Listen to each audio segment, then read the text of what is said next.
નમસ્કાર વિદ્યાર્થી મિત્રો, ફોકસ લાઈવ યુટ્યુબ ચેનલમાં આપ સૌનું સ્વાગત છે। આજે આપણે ગુજરાતની અર્થવ્યવસ્થાનો એક અગત્યનો મુદ્દો અભ્યાસ કરવા જઈ રહ્યા છીએ, જેને આપણે સામાન્ય રીતે અવગણતા હોઈએ છીએ। એ મુદ્દો કયો છે? જે છે ગુજરાતની વસ્તી। હવે ભારતની વસ્તી ગણતરીના આંકડાઓ તો દરેક જગ્યાએ ઉપલબ્ધ છે અને તમે એના આંકડાઓ યાદ પણ કરી લીધા હશે, પરંતુ ભારતની વસ્તીના આંકડાઓની ગુજરાતના વસ્તીના આંકડાઓ સાથે તુલના કરીને એ જે આપણે એક તલસ્પર્શી અભ્યાસ કરવાનો હોય એ આજે આપણે કરવાનો પ્રયત્ન કરી રહ્યા છીએ। આપણે બહુ સરળતાથી એને સમજવાનો પ્રયત્ન કરશું। ગુજરાતના વસ્તીના આંકડાઓ પર આપણું મુખ્ય ફોકસ રહેશે અને ભારતની વસ્તીના આંકડાઓને એની સાથે આપણે સમજીશું। તો આપણે ભણવાની શરૂઆત કરીએ ગુજરાતનો વસ્તીનો તુલનાત્મક અભ્યાસ। સાથે સાથે હું તમને એ વાત વિશે પણ માહિતી આપવા માંગુ છું કે ફોકસ લાઈવ યુટ્યુબ ચેનલે ટ્રાઇબલ ડેવલપમેન્ટ ઓફિસરની જે ભરતી થવા જઈ રહી છે એનો મફત free of cost mentorship programme શરૂ કર્યો છે। તો જેને પણ એમાં નોંધણી કરાવી હોય તે કરાવી શકે છે। તમને ખબર છે કે આપણે બહુ ગુણવત્તાપૂર્ણ અભ્યાસ કરાવી રહ્યા છીએ, તો જેને પણ એકદમ ફ્રી ઓફ કોસ્ટ છે, તો જેને પણ એમાં મેન્ટરશિપ કરાવી હોય તે કરાવી શકે છે। આપણે આગળ વધીએ વસ્તીની અંદર। ગુજરાતમાં કુલ 33 જિલ્લાઓ અને 251 તાલુકાઓ છે, આપણને બધાને ખબર છે। ગુજરાતમાં કુલ 33 જિલ્લાઓ છે અને 251 તાલુકાઓ છે। આગળ વધીએ 2011ની વસ્તી ગણતરીના આંકડાઓ। ભારતની કે ગુજરાતની કોઈ પણ વસ્તી ગણતરીના આંકડાઓ જ્યારે આપણે ચર્ચા કરતા હોઈએ ત્યારે 2011ની વસ્તી ગણતરીનો માપદંડ હોય છે। શા માટે 2011ની વસ્તી ગણતરીનો માપદંડ? તમને બધાને ખબર જ છે કે દર 10 વર્ષે વસ્તી ગણતરી થાય છે। 2011 પહેલાં 2001માં વસ્તી ગણતરી થઈ, એની પહેલાં 1991માં વસ્તી ગણતરી થઈ, 2021માં વસ્તી ગણતરી થવાની હતી। 10 વર્ષ પતી ગયા ને ભાઈ, 2011થી 2021માં વસ્તી ગણતરી થવાની હતી, પરંતુ 2021માં વસ્તી ગણતરી થઈ નહીં। પ્રક્રિયા શરૂ છે। શા માટે ના થઈ? આપણને બધાને ખબર છે 2020માં કોરોના આવ્યો હતો અને દરેક પ્રક્રિયા ઠપ થઈ ગઈ હતી, એમાં વસ્તી ગણતરીની પ્રક્રિયા પણ ઠપ થઈ ગઈ હતી। એટલે આપણે હજુ 2011ના વસ્તીના આંકડાઓ જ ભણવા પડે છે। તો આગળ વધીએ 2011ના વસ્તી ગણતરીના આંકડાઓ મુજબ ભારતમાં 2011માં 121 કરોડ લોકો રહેતા હતા। 121 કરોડની વસ્તી હતી। તો ગુજરાતમાં કેટલી હતી? 6.4 કરોડ। ભારતમાં 121 કરોડ અને ગુજરાતમાં કેટલી છે? 6.4 કરોડ।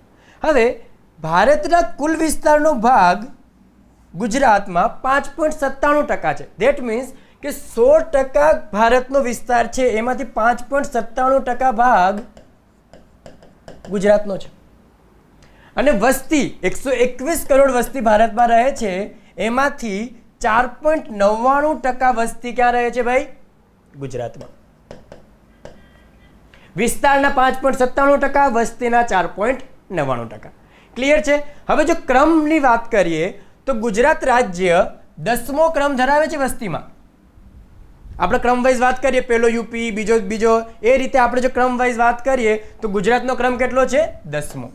જ્યારે વસ્તી ગીચતાની દ્રષ્ટિએ ગુજરાતનો ક્રમ છે 14મો। વસ્તી ગીચતા શું છે આપણે આગળ ભણવાના છીએ ડિટેલમાં। ક્લિયર છે? આગળ વધીએ। ગુજરાતની વસ્તીનો ફેલાવો।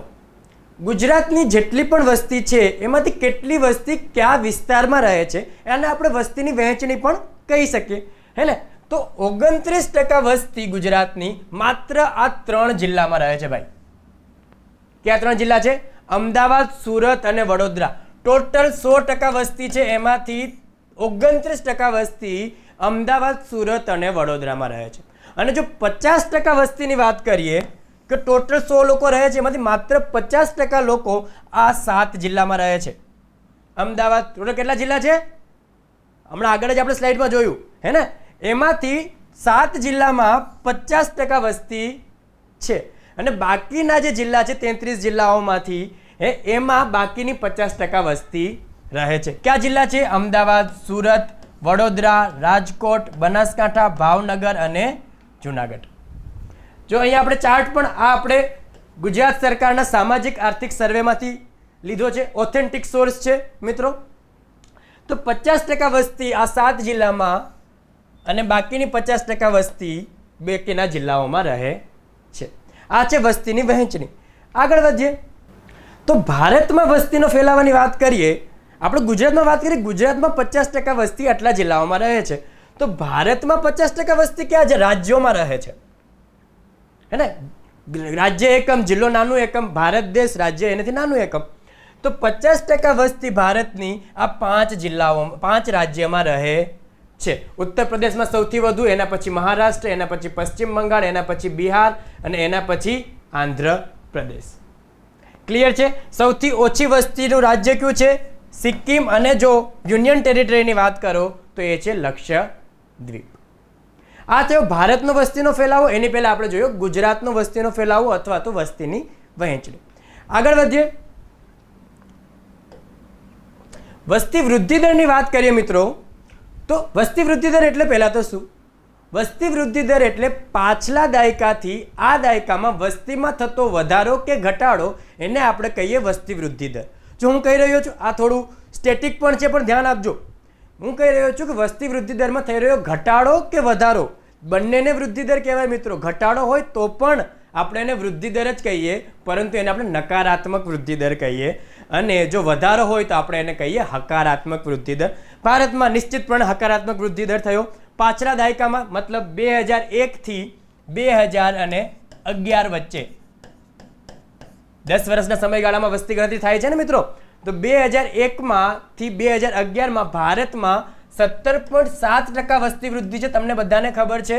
તો ગુજરાતમાં કેટલી છે વસ્તી વૃદ્ધિ દર? 19.3%. એમાં પણ જો જિલ્લાઓની વાત કરીએ તો સૌથી વધુ વૃદ્ધિ દર સુરતમાં અને સૌથી ઓછો વૃદ્ધિ દર નવસારીમાં જોવા મળે છે. હવે આંકડાઓની આપણે વાત કરીએ. આ ચાર્ટ આપણે સામાજિક આર્થિક સર્વેક્ષણમાંથી લીધો છે. તો તમે જો 1961 થી 2011 ગુજરાતમાં વસ્તી વૃદ્ધિના આંકડાઓ દર્શાવ્યા છે. શા માટે 1961 થી દર્શાવ્યા છે ભાઈ? તમને ખ્યાલ જ હશે શા માટે 1961 દર્શાવ્યા છે. ગુજરાત ક્યારે બન્યું? 1960 અને પછીની વસ્તી ગણતરી 1961. તો ગુજરાત રાજ્યને વસ્તી ગણતરીના આંકડાઓ 1961 થી 2011 ની વાત કરો તો 2001 189 લાખ લોકો હતા અને 2011 257 લાખ લોકો. ધેટ મીન્સ આ જે ગ્રોથ છે આપણો એ છે 19.3%. આ શું છે? આપણો વસ્તી વૃદ્ધિ દર. જે આપણે અહીંયા કીધો ને ગુજરાતનો વસ્તી વૃદ્ધિ દર, એ ગુજરાતનો વસ્તી વૃદ્ધિ દર છે 19.3%. એમાં પણ આમાં જો વિભાજન કર્યું છે વસ્તી વૃદ્ધિ દર શહેરી અને ગ્રામીણ. નીચેવાળો ભાગ છે એ છે ગ્રામીણ અને ઉપરવાળો ભાગ છે એ છે શહેરી. તો ગ્રામીણ વસ્તી વૃદ્ધિ દર અને શહેરી વસ્તી વૃદ્ધિ દર એ પણ આપણે જોઈ શકીએ છીએ. તો ગ્રામીણ વસ્તી વૃદ્ધિ દર વધ્યો છે અને શહેરી વસ્તી વૃદ્ધિ દર પ્રમાણમાં ઓછો વધ્યો છે. ક્લિયર છે? આટલું ચાર્ટથી આપણે સમજી શકીએ છીએ. ચાર્ટ સમજવા સહેલા જ છે, ગભરાવાનું નથી. મસ્ત કઈ રીતે પેટર્ન છે એ આપણે સમજવાની છે. આગળ વધીએ તો ગુજરાતમાં શહેરી અને ગ્રામ્ય વસ્તી કેટલી છે, જે આગળ પણ આપણે જોયું હે ને. ગુજરાતમાં શહેરી અને ગ્રામીણ વસ્તી કેટલી છે? તો 57.4% ગામની વસ્તી છે. હમણાં જ આપણે વાત કરી. ગ્રામીણ વસ્તી કેટલી છે ગુજરાતમાં? 57.4% ગ્રામીણ વસ્તી છે અને 42.6% શહેરી વસ્તી છે. ઇન શોર્ટ, ભારતમાં 100 લોકો, જો ગુજરાતમાં જો 100 લોકો રહેતા હોય તો એમાંથી 42 લોકો શહેરમાં રહે છે, 57 લોકો ગામડામાં રહે છે. એટલું સરળ છે, વિશેષ કશું જ નથી. હવે ભારતની સાથે કમ્પેરિઝન કરીએ કે ભારતમાં શહેરીકરણની દર શું છે. એના માટે જ અમે ચાર્ટ લખ્યો છે તમારા માટે. તો 2011ની જો વાત કરીએ તો ભારતમાં શહેરીકરણની દર છે 31.1% અને ગુજરાતમાં 42.6%. આ શું દર્શાવે છે? કે ભારતમાં શહેરીકરણ ગુજરાત કરતાં ઓછું છે. ભારતમાં 31% શહેરીકરણ છે અને ગુજરાતમાં 42% શહેરીકરણ છે. ધેટ મીન્સ ગુજરાતમાં શહેરીકરણ ભારત કરતાં વધુ છે 2011ના વસ્તી ગણતરીના આંકડાઓ મુજબ. ખાસ ધ્યાન રાખજો, આ આપણે આંકડાઓ 2011ની વસ્તી ગણતરીમાંથી જ લીધા છે. આ ચાર્ટ આપણે સામાજિક આર્થિક વિકાસમાંથી જ લીધો છે. આગળ વધીએ. વય જૂથ પ્રમાણે વર્ગીકરણ. વય જૂથ એટલે કે યુવાનો, વૃદ્ધો, સગીર, હે ને, બાળકો, એ પ્રમાણે કેટલી વસ્તી છે, કેટલા બાળકો છે, કેટલા યુવાનો છે, કેટલા વૃદ્ધ છે, એમાં વધારો થઈ રહ્યો છે કે ઘટાડો થઈ રહ્યો છે, એનો જે અભ્યાસ છે, એનું જે વર્ગીકરણ છે એ આપણે ભણીએ. તો ઘટાડો અને વધારો આપણે બે રીતે ડિવાઈડ કરીએ છીએ. ઘટાડો અને વધારો, તો સગીર વય જૂથ 10 થી 19 વર્ષની અંદરના જે યુવાનો હોય એને સગીર વય જૂથ કહીએ. એમાં 1.55% શું થયો છે? ઘટાડો. જ્યારે કે યુવાનોને આપણે કહીએ 30 વર્ષ સુધીના, 10 થી 30 વર્ષ સુધીમાં, એમાં પણ 0.51% ઘટાડો થયો છે. તો જે સગીર અને યુવાનો છે એમાં વસ્તી વૃદ્ધિ દરમાં, વય જૂથમાં ઘટાડો થયો છે. જ્યારે વધારો કેમાં થયો છે? કામ કરતા યુવાઓ જે 15 થી 59 વર્ષના હોય. ખબર હશે તમને, આપણે ડેમોગ્રાફિક ડિવિડન્ડની સિચ્યુએશનમાં છે ભારત, જનાંકીય લાભાંશની સિચ્યુએશન. આ શું છે આપણે અલગ કોઈ બીજા લેક્ચરમાં સમજશું, એના ઉપર બીજા 2 લેક્ચર જઈ શકે, હે ને મિત્રો. તો કામ કરતા યુવાઓની સંખ્યામાં 2.63% વધારો થયો છે અને 60+ વયના લોકોમાં પણ 1.1% વધારો જોવા મળ્યો છે. તો વધારો ક્યાં કરમાં? કામ કરતા યુવાઓમાં અને વૃદ્ધોમાં જોવા મળ્યો છે, જ્યારે સગીર અને યુવાનોમાં ઘટાડો જોવા મળ્યો છે. આ શું બતાવે છે? જો તમારી પાસે થોડુંક ચિંતનાત્મક તમે આમાં વિચારો ચિંતનાત્મક રીતે, તો ખબર પડે કે વસ્તી વૃદ્ધિ દર આપણી ધીરે ધીરે ઘટી રહી છે. સગીરો અને યુવાનો ઘટાડો થઈ રહ્યો છે. એનો અર્થ એ કે ધીરે ધીરે આ સગીરો જ, યુવાનો જ કામ કરતા યુવાનો અને 60 વયના લોકો બનવાના ને, તો ધીરે ધીરે એમાં પણ ઘટાડો થવા જઈ રહ્યો છે. પણ આ વિશ્લેષણાત્મક છે. આગળ વધીએ. જાતિ પ્રમાણ. જાતિ પ્રમાણ કોને કહીએ મિત્રો? દર 1000 પુરુષોએ સ્ત્રીઓની સંખ્યા, એને આપણે કહીએ જાતિ પ્રમાણ. તો દર 1000 પુરુષોએ સ્ત્રીઓ કેટલી છે, આવો અભ્યાસ શા માટે કરવો પડી રહ્યો છે? કેમ કે સ્ત્રીઓની સંખ્યા પુરુષો કરતાં ઓછી છે, એટલા માટે આવો અભ્યાસ કરવો પડી રહ્યો છે. તો ભારતમાં 2011માં 943 જાતિ પ્રમાણ હતું. એનો અર્થ એ કે 1000 પુરુષોએ 943 સ્ત્રીઓ હતી. તો ગુજરાતમાં કેટલું હતું? ગુજરાતમાં એ પ્રમાણ હતું 919. એ શું બતાવે છે? કે ગુજરાતમાં જાતિ પ્રમાણ ભારત કરતાં ઓછું છે. અને કમ્પેરેટિવલી કેટલું ઓછું? 20 આંકડાઓ ઓછું, 20 અંક ઓછું. આટલું ઓછું જાતિ પ્રમાણ ગુજરાતમાં છે. ભારતની સરેરાશ કરતાં પણ ઓછું જાતિ પ્રમાણ ગુજરાતમાં છે. એમાં પણ ગ્રામીણમાં ભારતમાં 946 જાતિ પ્રમાણ છે અને શહેરીમાં 929. જ્યારે ગુજરાતમાં ગ્રામીણમાં તો ભારતની સમકક્ષ જ છે, ઉલટાનું વધારે છે જાતિ પ્રમાણ, પરંતુ શહેરી જાતિ પ્રમાણ છે ગુજરાતમાં એ ઘણું ઓછું છે ભારત કરતાં. શહેરી જાતિ પ્રમાણ ભારતમાં 929 છે, જ્યારે ગુજરાતમાં માત્ર 880 છે. રાઈટ. અહીંયા એક લાઈનમાં લખી છે કે ભારતમાં જાતિ પ્રમાણ 2001ની સાપેક્ષે 10 અંકનો વધારો થયો છે, જ્યારે ગુજરાતમાં 1 અંકનો ઘટાડો થયો છે. આ વાક્ય શું કહે છે? ધેટ મીન્સ કે આ 2011માં 943 છે, 2001માં ભારતમાં જાતિ પ્રમાણ હતું 933. 10 અંકનો વધારો થયો છે. જ્યારે ગુજરાતમાં 2001માં જાતિ પ્રમાણ હતું 920, જે ઘટીને 1 અંકનો ઘટાડો થયો છે 2001 થી. એ થઈને શું થઈ ગયું? 919. બીજું પણ ગુજરાતમાં 2001ની સાપેક્ષે 2011માં ગ્રામીણ ક્ષેત્રમાં 4 અંકનો વધારો થયો છે અને શહેરમાં યથાવત સ્થિતિ છે. ધેટ મીન્સ કે 2001માં ગ્રામીણ જે જાતિ પ્રમાણ છે એ કેટલું હશે? ગુજરાતની વાત કરું છું, 945. એ વધીને 949. જ્યારે શહેરી 2001માં પણ કેટલું હતું? 880. તો જાતિ પ્રમાણના આંકડાઓ 2001ની સાપેક્ષે 2011માં ભારત અને ગુજરાતની સાપેક્ષે તુલના કરી છે આપણે. રાઈટ. આગળ વધીએ. ગુજરાતની સ્થાપનાથી જાતિ પ્રમાણમાં સતત ઘટાડો જોવા મળ્યો છે. આ સ્ટેટમેન્ટ શું કહે છે? ગુજરાતની સ્થાપના ક્યારે થઈ? હમણાં જ જોયું 1960માં. તો 1961 થી સતત જાતિ પ્રમાણમાં ઘટાડો નોંધાઈ રહ્યો છે. ટૂંકમાં દર વસ્તીએ દર 10 વર્ષે જાતિ પ્રમાણના આંકડાઓ જ્યારે કાઢવામાં આવે છે ત્યારે એમાં સતત ઘટાડો જોવા મળે છે. પરંતુ એક વિશેષતા તમને ખાસ ધ્યાન દેવા જેવી છે એ છે કે ડાંગમાં સતત વધારો જોવા મળે છે જાતિ પ્રમાણમાં. ડાંગમાં અનુસૂચિત જનજાતિની વસ્તી પણ વધારે જોવા મળે છે અને ત્યાં જાતિ પ્રમાણ પણ વધારે જોવા મળે છે. આ તમે વિષમતાને સમજજો મિત્રો. અને સાથે સુરતમાં સતત ઘટાડો જોવા મળ્યો છે. સુરત આપણું એક વિકસિત શહેર છે, જિલ્લો છે કે નહીં? ત્યાં સતત જાતિ પ્રમાણમાં ઘટાડો જોવા મળ્યો છે.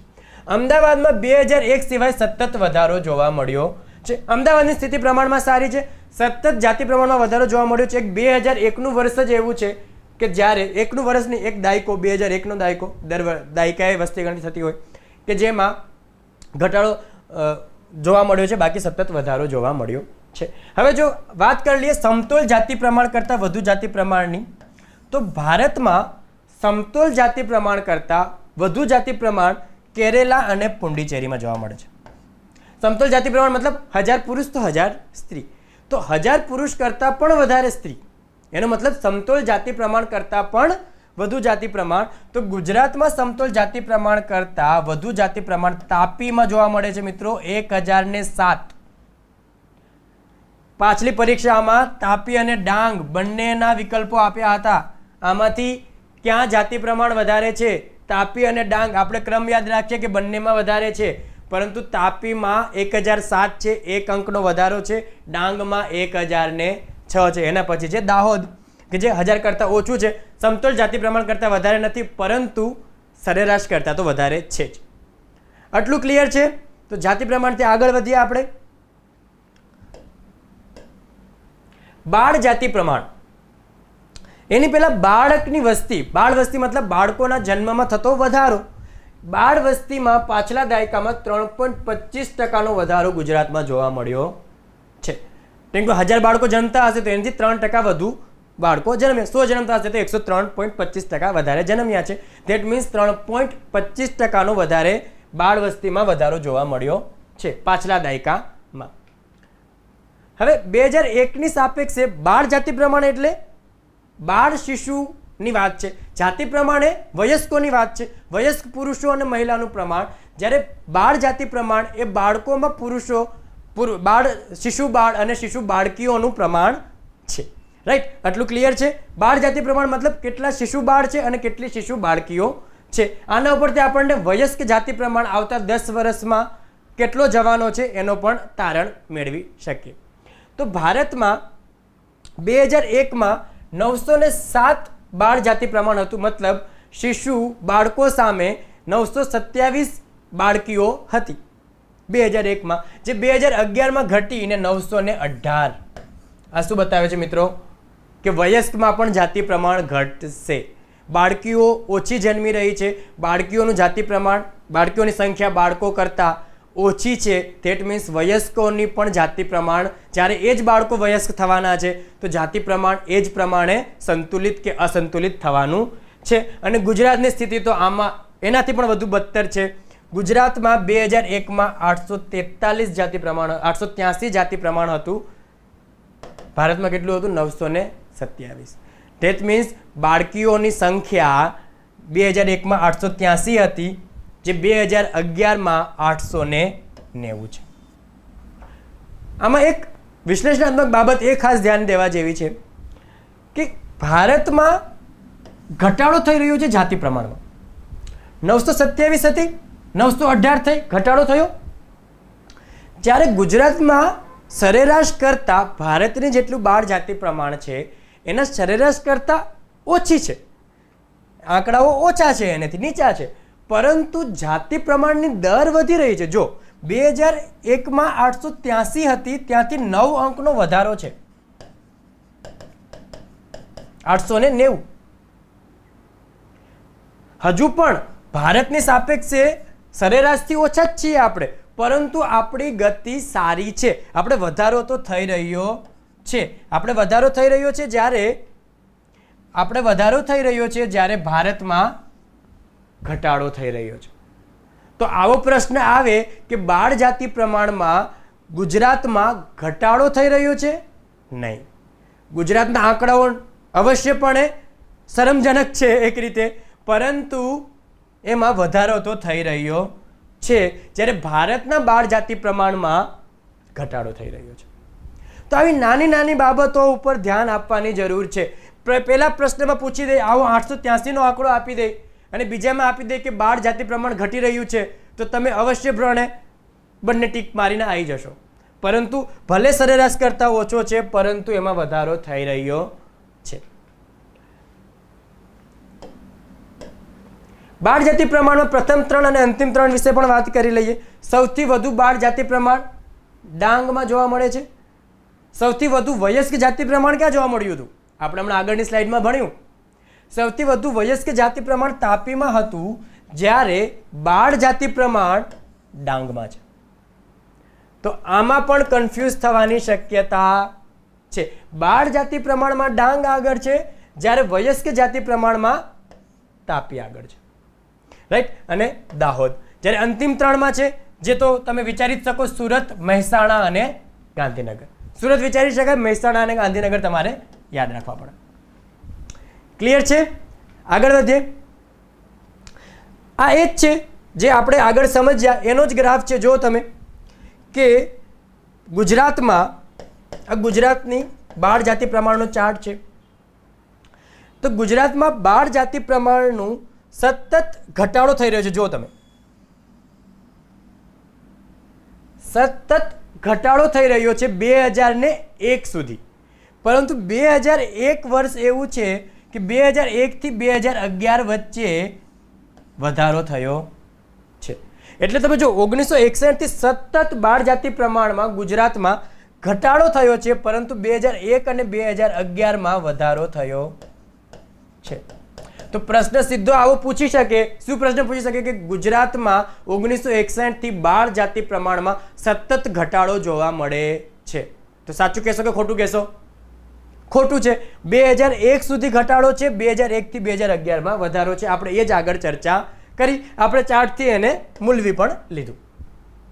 ક્લિયર છે? આગળ વધીએ. એ જ વાત છે જે મેં અહીંયા કીધું, એ જ વાત આમાં લખી છે. વસ્તી ગીચતાની વાત કરીએ મિત્રો. વસ્તી ગીચતા એટલે કોને કહેવાય? પહેલા તો આપણે ગીચતા મહેસૂસ કરતા જોઈએ છીએ ટ્રાફિકમાં અને દરેક જગ્યાએ, રાઈટ. વસ્તી ગીચતા એટલે વહીવટી એકમો દ્વારા નિયત થયેલા વિસ્તારમાં પ્રતિ ચોરસ કિલોમીટર વસ્તીનું પ્રમાણ, એને આપણે કહીએ વસ્તી ગીચતા. એક એકમ ચોરસ કિલોમીટરમાં કેટલી વસ્તી છે એને આપણે કહીએ વસ્તી ગીચતા. તો એના આંકડાઓ છે. 2001માં 258 વસ્તી ગીચતા હતી આપણી, જે 2011માં વધીને 308 થઈ ગઈ છે. સીધો પ્રશ્ન છે, આમાં કોઈ વિચારવાનું એટલું વિશેષ છે જ નહીં. જો વસ્તી વૃદ્ધિ થાય તો વસ્તી ગીચતા થશે. જમીન તો આપણી વધવાની નથી, જમીન એટલી ને આટલી જ છે જમીનનો વિસ્તાર. તો જો વસ્તી વૃદ્ધિ થશે તો વસ્તી ગીચતા વધશે. પણ કેટલી વધી છે એ આ આંકડાઓ છે. 258 થી 308 થઈ છે. પરંતુ જો તમે ભારતની સામે એને તુલના કરો તો ભારતમાં વસ્તી ગીચતા કેટલી છે? 382 2011 મુજબ, જ્યારે ગુજરાતમાં એના કરતા ઓછી છે 308. ક્લિયર છે મિત્રો? વસ્તી ગીચતા ગુજરાતમાં ભારત કરતા ઓછી છે. ભારતમાં 382 છે, ગુજરાતમાં 308 છે. આગળ વધીએ. સૌથી વધુ વસ્તી ગીચતાના જિલ્લાઓ પણ યાદ રાખવા પડે, પૂછી શકે ક્રમ વાઇઝ. સુરતમાં સૌથી વધુ વસ્તી ગીચતા છે, 1337 લોકો 1 ચોરસ કિલોમીટરમાં રહે છે. એના પછી અમદાવાદ છે અને એના પછી આણંદ છે. જ્યારે ઓછી વસ્તી ધરાવતા જિલ્લાઓમાં કચ્છમાં આંકડો જો તમે, માત્ર 46 લોકો 1 ચોરસ કિલોમીટરમાં રહે છે. હવે મુખ્ય પરીક્ષાનો જો પ્રશ્ન હોય તો આનો પ્રશ્ન કઈ રીતે બને? આ આપણે થોડા તુલનાત્મકમાં મુખ્ય પરીક્ષા તરફ જતા રહ્યા, પણ તમને સમજાવી દો. શા માટે કચ્છમાં ઓછી વસ્તી ગીચતા છે જ્યારે સુરતમાં નથી? સુરતમાં વધુ વસ્તી ગીચતા છે, કચ્છમાં ઓછી છે. આવો ભારતમાં પણ પ્રશ્ન પૂછાઈ શકે, અમુક એરિયામાં શા માટે ઓછી વસ્તી ગીચતા છે, હે ને? તો એ તમારે સમજવાનું રહે. તુલનાત્મક રીતે તમે કઈ રીતે વિચારી શકો. સેકન્ડ છે ડાંગ અને ત્રીજો છે જામનગર. આગળ વધીએ. સાક્ષરતા બહુ જ અગત્યનો મુદ્દો. ભારતમાં સાક્ષરતા કેટલી છે? 74.04%. ગુજરાતમાં 78%. એનો અર્થ શું થયો કે ગુજરાતમાં ભારત કરતા સાક્ષરતા વધુ છે. એમાં પણ ગ્રામીણમાં 71.7% અને શહેરમાં 86.3% સાક્ષરતા છે. સુરતમાં સૌથી વધુ સાક્ષરતા જોવા મળે છે 85.5%. દાહોદમાં સૌથી ઓછી સાક્ષરતા 58.8%. હવે આને તમે થોડું ચિંતનાત્મક વિચારો તો સુરતમાં આપણે એક ખરાબ આંકડો પણ જોયો હતો જાતિ પ્રમાણનો. સાક્ષરતા વધુ છે મિત્રો સુરતમાં, પરંતુ જાતિ પ્રમાણના આંકડાઓ શું સજેસ્ટ કરે છે? તો શું વિચારી શકાય? વધુ સાક્ષરતા અને જાતિ પ્રમાણ વચ્ચે કોઈ સંબંધ છે કે નહીં? શું વિચારી શકો તમે? વિચારજો તમારી રીતે. આપણે અત્યારે માત્ર આંકડો પર તમને એક પ્રશ્ન, ક્યુરિયોસિટી જાગૃત કરી દીધી છે મેં આમાં, કે વસ્તી સુરતમાં, સાક્ષરતા સુરતમાં વધુ છે, પરંતુ જાતિ પ્રમાણમાં એનું પ્રદર્શન સારું રહ્યું નથી. સ્ત્રી અને પુરુષ સાક્ષરતાની વાત કરીએ તો પુરુષ સાક્ષરતા વધારે છે 85.8%, સ્ત્રી સાક્ષરતા છે 69.7%. પરંતુ એક વાત જે ખાસ ધ્યાન દેવા જેવી છે, જે મેં અહીંયા લખ્યું પણ છે, કે સ્ત્રી અને પુરુષ સાક્ષરતા વચ્ચેના અંતરમાં ઘટાડો આવ્યો છે. ધેટ મીન્સ સ્ત્રી અને પુરુષમાં અત્યારે જે ઘટાડો દેખાઈ રહ્યો છે, આ કેટલો છે? 16% જેટલો ઘટાડો. અંતર કેટલું છે? 85.8%, 69.7% સ્ત્રી સાક્ષરતા. બંને વચ્ચે અંતર કેટલું છે? 16%. 2001માં આ અંતર કેટલું હતું? 21%. તો આ જે અંતર છે એમાં ઘટાડો આવી રહ્યો છે.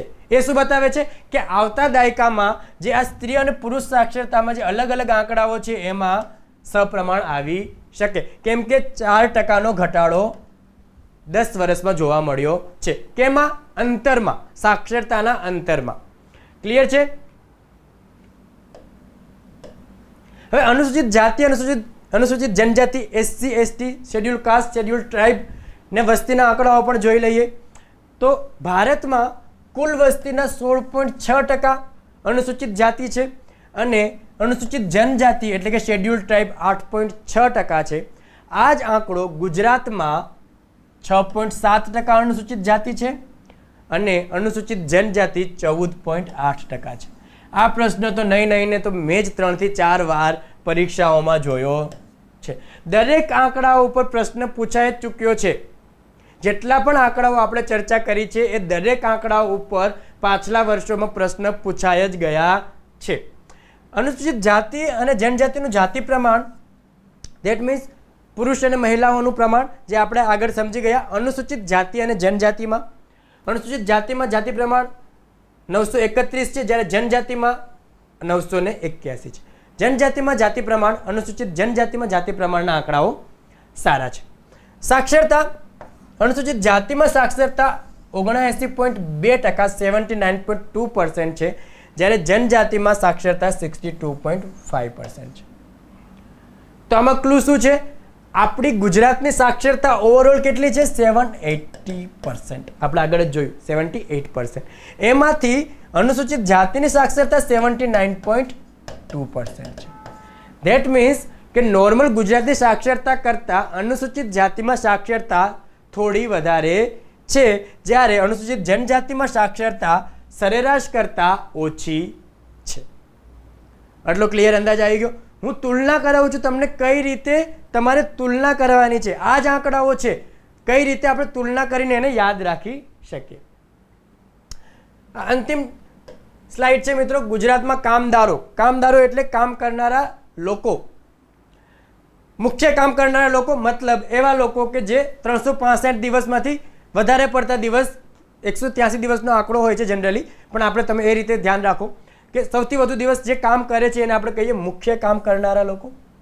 સીમાંત કામ કરનારા લોકો એવા લોકો જેને કામ કરવું છે પણ મુખ્ય ધારામાં કામ મળી શકતું નથી અને ટુકડે ટુકડે સીમાંતમાં કામ કરે છે, એને સીમાંત કામ કરનારા લોકો કહીએ. અને કામ નહીં કરનારા, એ તો એમાં કોઈ વ્યાખ્યા કરવાની આવતી જ નથી, રાઈટ. તો મુખ્ય કામ કરનારા પુરુષો 52.6% છે, સીમાંત કામ કરનારા 4.6% છે, જ્યારે નહીં કામ કરનારા 42.8% છે. આ શું બતાવે છે? કે જો નહીં કામ કરનારા 42.8% છે એમાં તમે કઈ રીતે વિભાજિત કરી શકો?